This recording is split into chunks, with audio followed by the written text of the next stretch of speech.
National. Good name, so yeah.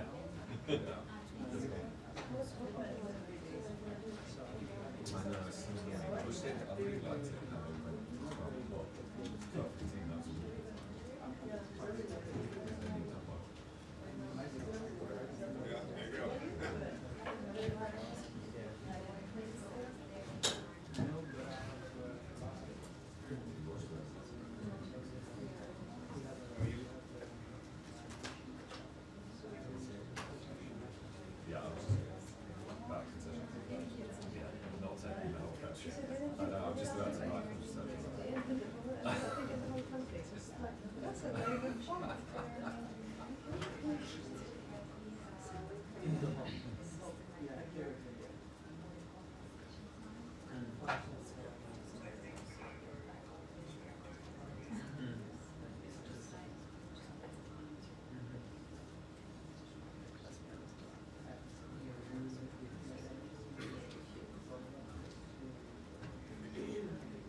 she will see him from here, so I'm too short. Yeah, me too, I'm too short. If someone sit in front of me, I just trying.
guys. Thank you for your patience. Those of you in the open seats, you guys can actually move forward. Thank you for waiting.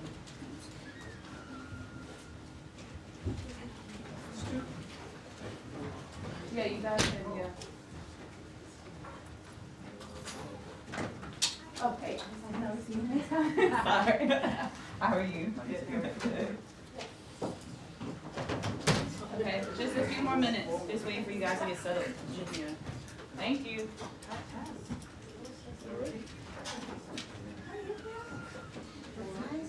How are you? Pictures of the oh, well, here's her last name. Yeah. Yeah. She's so happy. She's just like Hi. her last name. She's so jealous. Yeah. Just started off.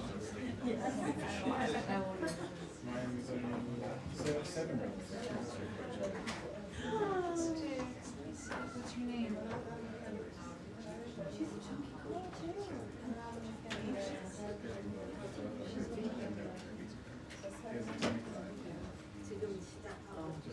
She's doing good. That's very impressive. Summer did not like fixing it. She moved to us for like 2 months. The older one is 18 months.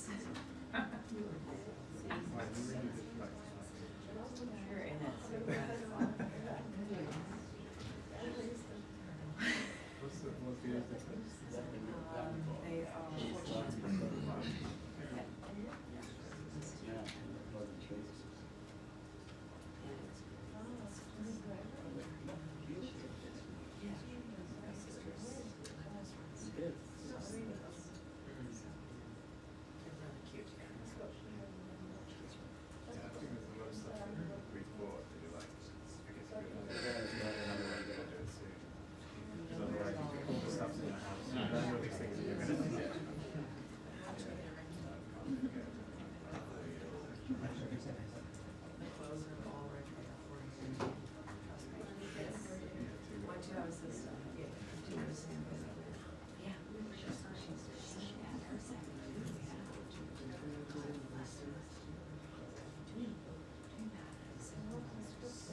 They're great. And it's great for kids. Is he good? Yeah. Good. Perfect. Happy newsroom.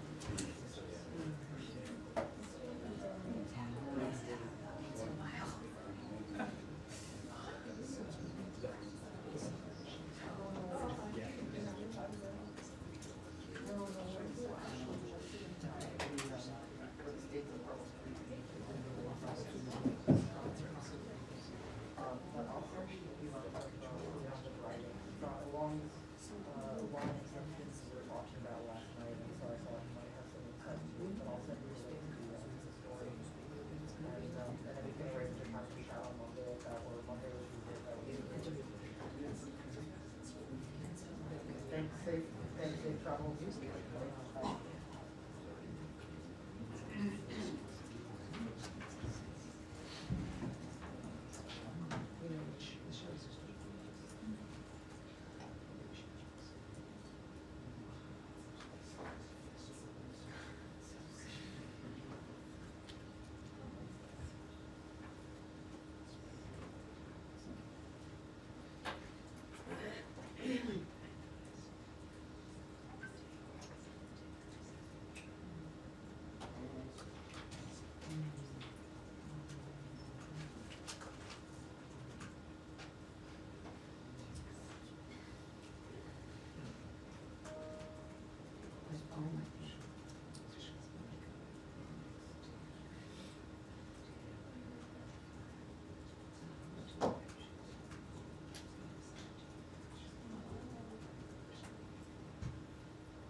Last time, I'm not really technically late, but last time I came out late, I got applause, but no longer, I see. All righty. Do we prefer not to have movement up this close? Is there a way we can maybe move back a little bit? That would be terrific. Thank you, gentlemen. I did want to grab this coming along here, if you want to know what our reading material is here. To walk the earth in safety, conventional weapons destruction. So that's a good thing to wanting to be doing, especially with the conversations today. Welcome aboard. Thank you, everyone, for joining us. I appreciate it. Let me get this. Of course, have an announcement here at the top. Let's start, shall we? Again, thank you all very much. As people around the world head to the Vatican to pay their respects to the Pope, of course, I, on behalf of the State Department, want to take another moment to convey our deepest condolences following the passage of His Holiness Pope Francis. Secretary Rubio is united in prayer with Catholics worldwide during this period of transition for the Catholic Church. We join Catholics around the globe in mourning his passing and giving thanks for his life and service. Now, on to the terrorist attacks in Pahalgam. As President Trump and Secretary Rubio have made clear, the United States stands with India, strongly condemns all acts of terrorism. We pray for the lives of those lost and for the recovery of the injured, and call for the perpetrators of this heinous act to be brought to justice. Next, an important issue that is not receiving enough coverage. The Trump administration's America First border security strategy is delivering real results. As Secretary Rubio has noted, we are now seeing the most secure border we've had. In March 2025, illegal crossings at the southwest border dropped by 94% compared to March of last year. Likewise, in the Darien, a key transit point for those intending to illegally immigrate to the United States, crossings fell by an extraordinary 99.5% over the same period. Those results reflect sound policy and strong leadership, the leadership of President Trump. He has implemented a policy that has combined strong U.S. enforcement, strategic communication with the regional partners, and clear deterrence. In fact, Panama reported that just last month, encounters of illegal aliens returning south were 10 times higher than those heading north. We continue to urge governments across the region to strengthen border security, accept their deported nationals, and invest in the stability and prosperity of their own communities. Together, we can end illegal immigration and build a regional framework that prioritizes sovereignty, security, and opportunity. Finally, President Trump and Secretary Rubio answered questions on the Russia-Ukraine war a few minutes ago, of course, in the Oval Office. As Secretary Rubio said, this war is endable. Both sides just have to agree to it. We've shown them a pathway forward. And now I will take your questions. All right. Yes, sir.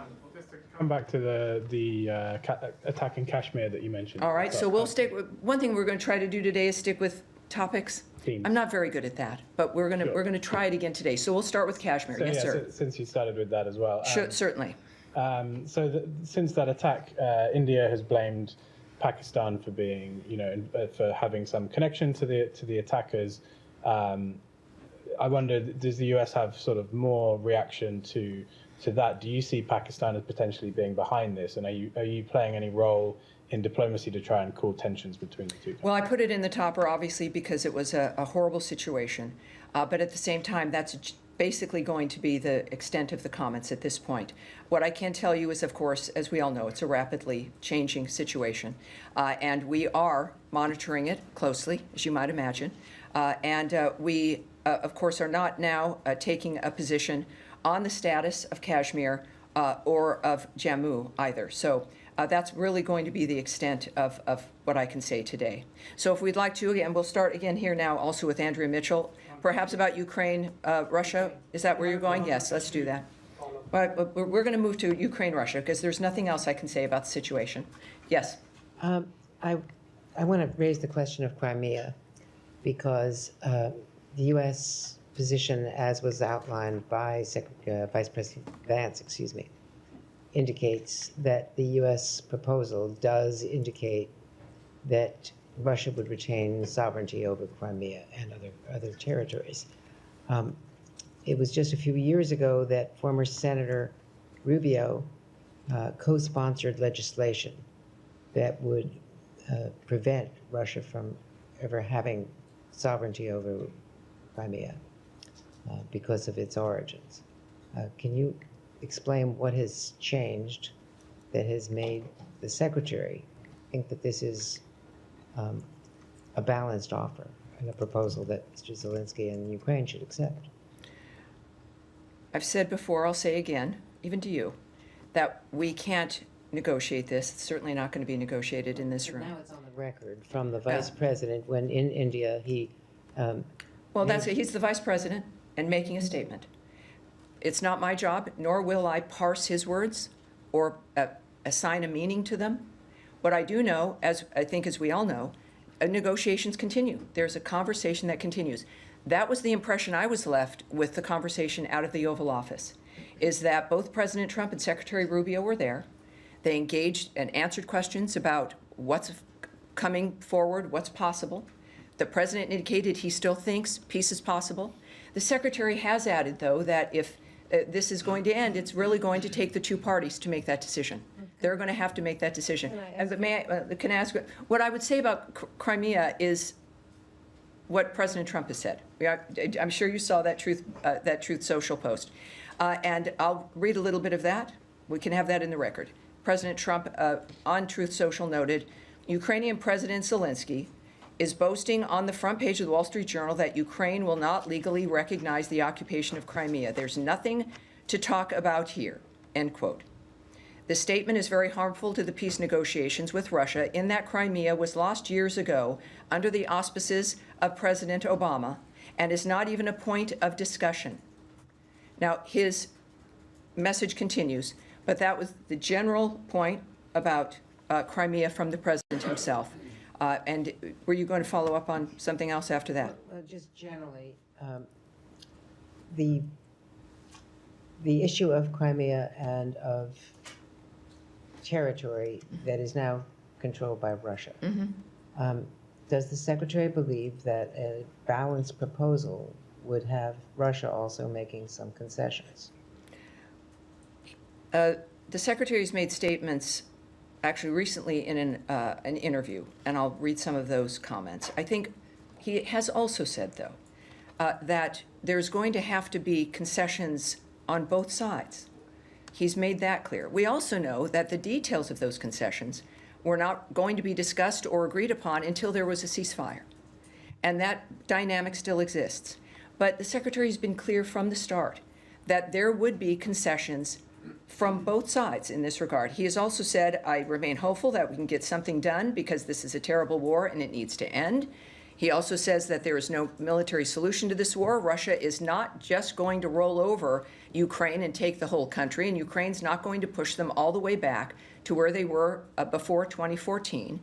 He says we have a better understanding of the Russians' position now because we've actually spoken to them after 3 years of not speaking to them. And at some point, we determined that we're just too far apart and I should say, if at some point we determine that we're just too far apart and not enough movement is happening, we may need to move on to other priorities because there's a lot of important things happening in the world. Lastly, ultimately, it's not up to us. It's up to Russia and it's up to Ukraine. They have to make the decision that they're willing to move closer to one another, and we need to see progress. Well, indulge me just a moment. If it's up to Russia and it's up to Ukraine, how does the Secretary feel about the fact that it's been, according to the calendar and Zelensky, 44 days since Ukraine accepted the U.S. proposal for a third ceasefire? Of course. And Russia last night bombed Kyiv with, so far, the death count was 12 people. Yes, the president messaged, again, on Truth Social. He was not happy with that. There has been a number of comments from both men. And of course, that action the president was not happy with.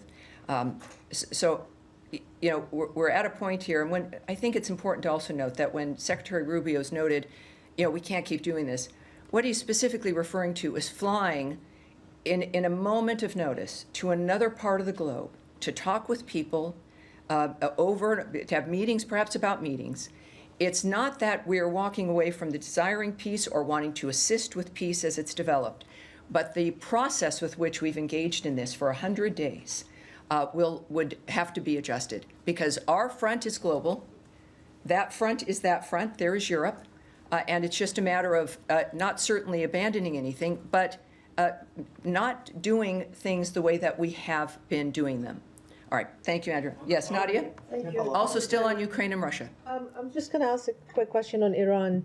No, we'll do that after we finish with Ukraine, Russia. Yes, sir. Thanks so much. Two questions to follow up on Andrea's question. Yes. Is the Crimea Declaration announced by the Trump administration in 2018, is it still valid? You would have to ask the White House that. Talk to the White House, talk to President Trump. This was actually this building. It was announced by but it's the Trump administration, the last Trump administration. You'll need to talk to the Trump White House. Sure, yes, sir. Next. Second question. Secretary, as you mentioned, said that the war is endable. Just to clarify, the criticism of this approach is that you seem to have been asking a lot of Ukraine and a little of Russia. What will be your response to that criticism? Well, that's, I think, likely very unfair. These are the world's best diplomats. President Trump has said, and he said today in the Oval Office, that his alliance is with ending carnage, right? It's with the people who are dying. The Secretary also noted that people that were alive yesterday are not alive today. So it is about getting the carnage to stop. I'm not privy to the details of papers that are handed out, discussions on the phones. What I do know is that they're all leading to one thing. So I would challenge, of course, your assertion immediately that there's little or not too much. These are going to be decisions by leaders, what's best for their nations, what's best, of course, for us. What we're thinking about is what's best for humanity. And it's the thing that's going to matter is the end result and what that looks like, which will be enough for everyone. All right. Next. Yes, Shannon. Thank you, Thani. After the latest round of talks in London, Ukrainian officials say they submitted their own counter-proposal to the U.S. plan.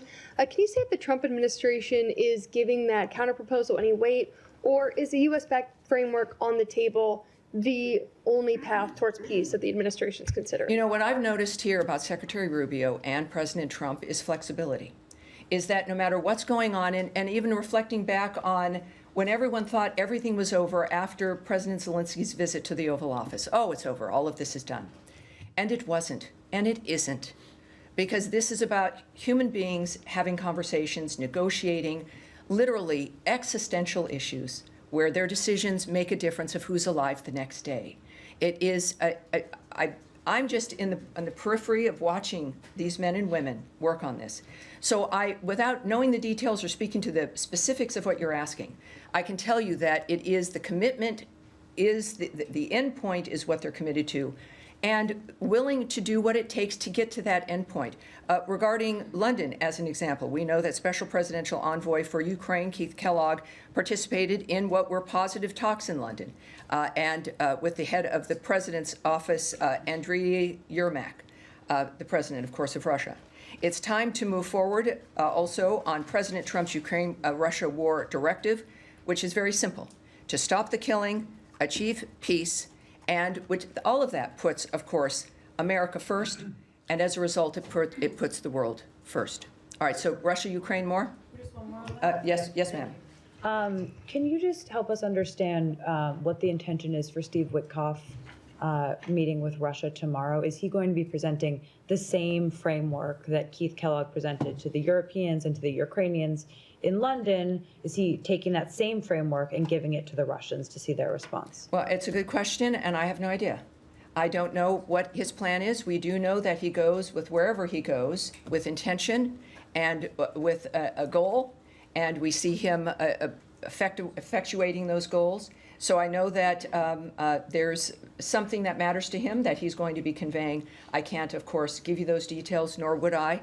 But I think it's difficult when your business, of course, is information. But in this kind of a case, these are obviously very serious negotiations, and that if anyone can make it work, it is President Trump and his envoys, because no one else has been able to address the issues that we're dealing with that are generationally long, with Russia, Ukraine not as long. Yeah, so I can't comment on what's transpiring there, but I know it's as serious as all of the other efforts he's made.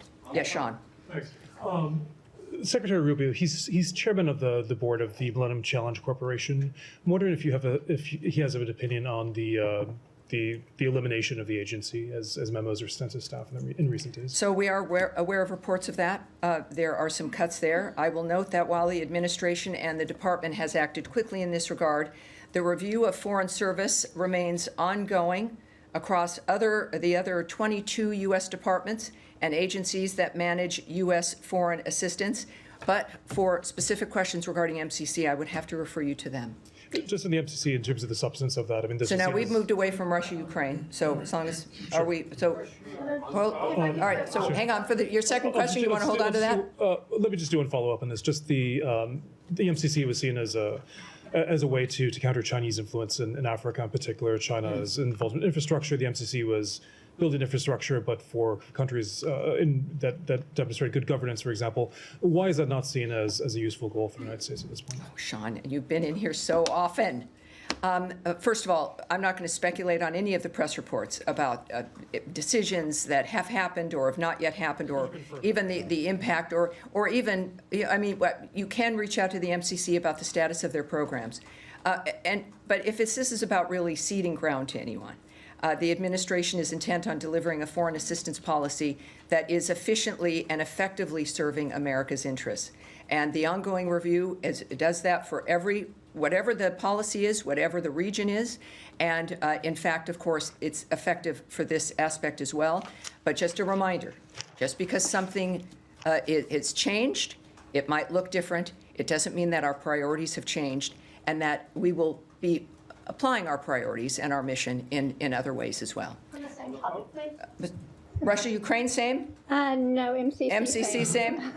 All right, well, you know what I'd like to do? Stay there. We'll keep going with Russia, Ukraine. All right, Nadia, are you on that? So you're still on Iran, I think. All right. Iran because I have to have Yes, a life. all right. Well, actually, let's move on from Russia, Ukraine then. We'll stick with MCC. Go ahead. Hi, I'm Ellen. I was sitting in for Matt today. Terrific. Hi there. Good to meet you. On MCC, as chairman of the board of the MCC, was Secretary Rubio aware of and does he approve of what DOJ has done at MCC this week? The staff members and supporters say that all the contracts have been ordered terminated. And as chairman of the board, is he going to approve the termination of all the contracts? I know that Secretary Rubio has been involved in the steps regarding all of the foreign aid review. He's not just an active Secretary of State, but he's an involved Secretary of State. Our policies here, of course, are a reflection of his commitment to maintaining life-saving aid that is a reflection of America's interests. So while I can't speak directly to each individual decision, and I would not, the fact of the matter is, again, this is a decision that was made based on those values and the application of them that President Trump has advised and his vision has directed, and of course that Secretary Rubio also approves of and has also applied. I would argue that this is a DOJ dynamic. I think, as we mentioned on Tuesday, as we talked about the restructuring of the State Department, that the American people voted in President Trump to make changes. We've, of course, know that the budget of the United States, the debt, the way it operates is unsustainable. And so the State Department and other departments are also changing. But that dynamic is now, it sits with the secretaries. It sits with the heads of the departments of the country.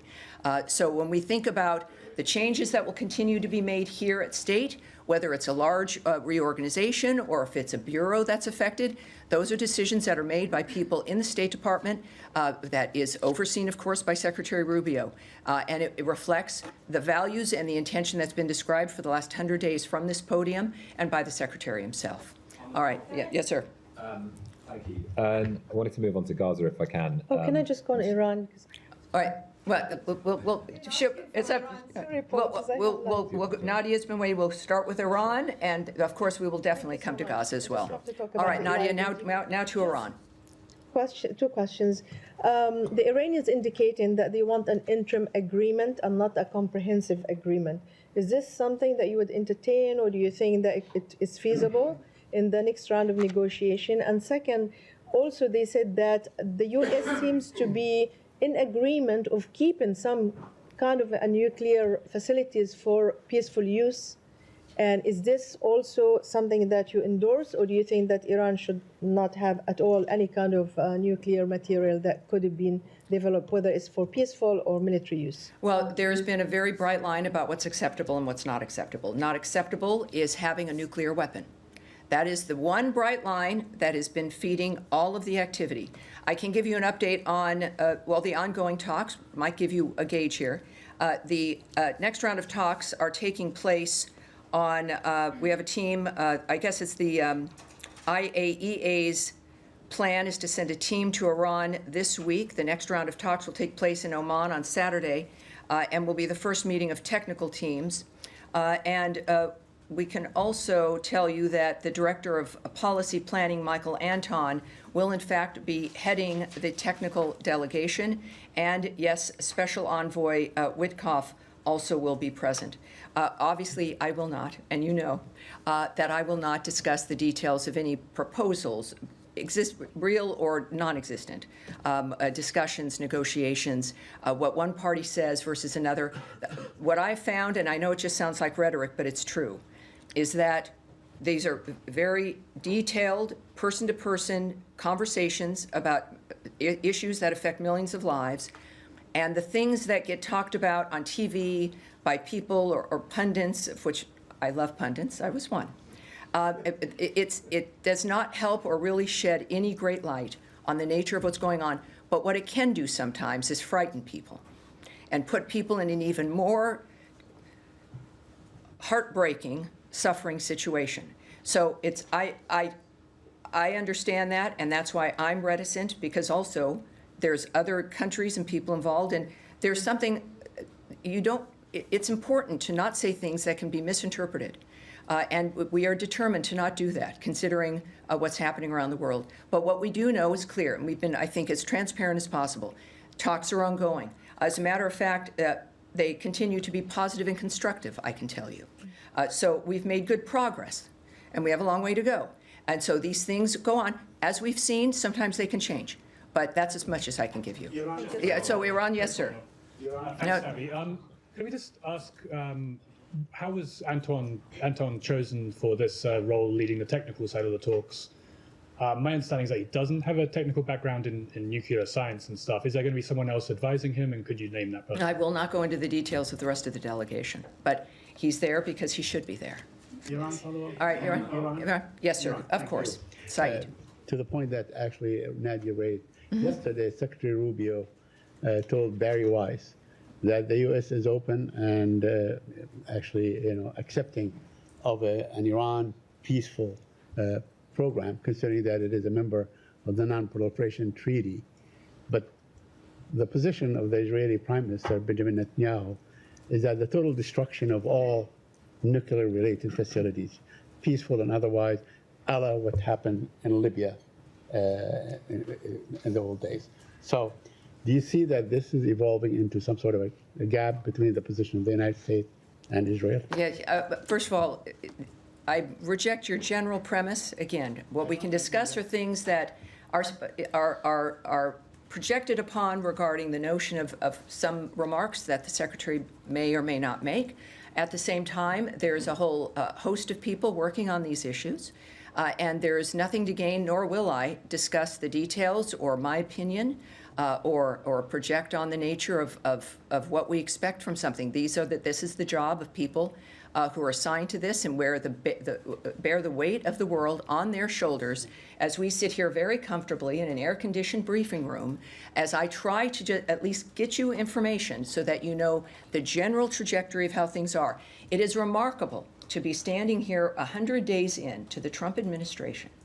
Ukraine and Russia are at a table. We may not always like what's said at the table, but they're at the table We've had a ceasefire in Gaza, which, after what had happened on October 7th, was a remarkable establishment. We continue, despite the resistance to the continuation of that ceasefire, to work on that so that that kind of carnage that has been generational can come to an end. The world remains in this place, and I think the American people knew who we needed in the White House, and it's Trump. Things are changing rapidly, and they will continue to. All right, yes, madam, in the back. I'm sorry, can we turn up her mic a bit? So I experimented and sat in the back of the room the other day when there was an event here, and you can't hear anything from any of the other people in the seats when you're further back. So at any rate, go ahead. I wanted to ask about Israeli National Security Minister Itamar Ben-Gvir being in America, attending a dinner at President Trump's Mar-a-Lago resort, where senior Republican officials were there as well.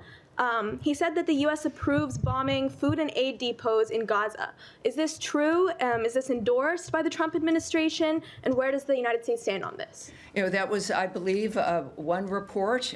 It was something that he said on his own that has not been confirmed or discussed or anything that is relevant for me to be able to comment on that. It is, of course, in complete contradiction to the nature of our commitment to getting food aid and assistance. And my goodness, the work over these 100 days for that first ceasefire and to get that aid into that area, it's difficult.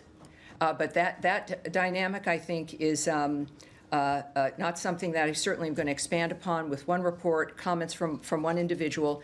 But what I will do is reiterate certainly our commitment to Israel, our commitment to creating a better framework in Gaza, stopping the slaughter, getting aid and food in. That has been a North Star for this administration, for Trump and for Rubio from the beginning, and for, I think, people everywhere for generations. All right. Aid hasn't yes, gotten go ahead, in Eric. since Go ahead, Eric. March. Please, thank you. Thank you, Thani. If I can return for one moment to Russia and Ukraine, because no, that has gone by. We will stick with Iran. And yes, go ahead, or we'll move on to a different topic. It's just to follow up. Yes, of course, of course. On aid into Gaza, because there was a significant statement from French, German, and UK foreign ministers yesterday about this, saying 1 million children facing acute risk of starvation, epidemic disease, and death. Said the Israeli decision to blockade is intolerable, and Defence Minister Katz's recent comments politicising aid are unacceptable. Called on Hamas to stop diverting aid and to release the hostages. I mean, you've said many times about your position on pressurising Hamas, but I just want to get, and you've talked about it being a North Star to get aid in just now. So what is the work? Are you using your considerable position to ask Israel to lift that blockade? Well, the last part, my considerable position to do what? The US using its position, because we haven't really heard about this part of it, to ask the Israelis or to pressure the Israelis to lift the blockade on aid. Well, directly what I can say is the United States supports the flow of humanitarian aid with safeguards to ensure assistance is not diverted, looted, or misused by terrorist groups such as Hamas and the Palestinian Islamic Jihad. And also when it comes to something like that private meeting mentioned from the earlier question, it's difficult when we've have such a horrible framework on the ground that all of us want to have, well, all of us, of course, except apparently Hamas, want to have changed. Our commitment remains to get that humanitarian aid flowing. It is the point of a ceasefire, right? It is the point of what Special Envoy Witkoff has worked for and achieved. And we, of course, continue to work to try to re-achieve that. But we support Israel as, of course, the ally that they are. That's, I think our actions speak to the nature of what it is we're committed to. But can I just clarify, because you mentioned this often about a ceasefire and that appearing to be linked to aid going in.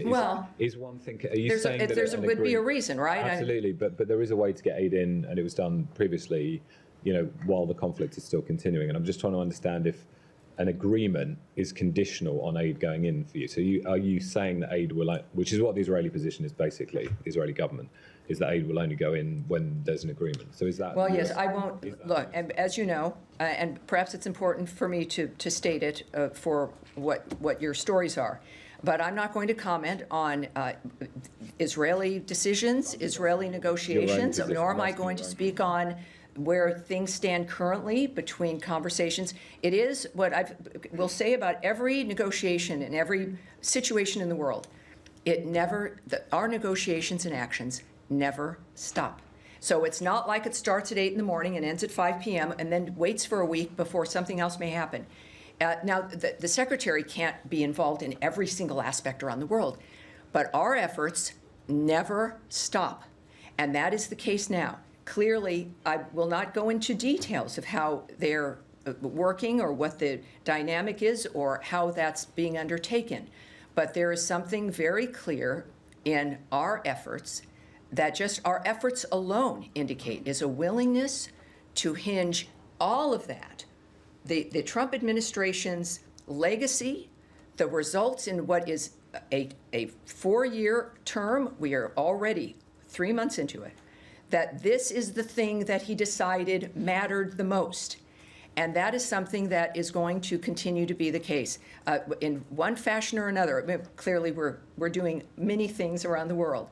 But this is something discussed today. The Norwegian foreign minister there discussing the Ukraine-Russia situation, discussing the nature of President Trump's remarks, I think really highlight his nature.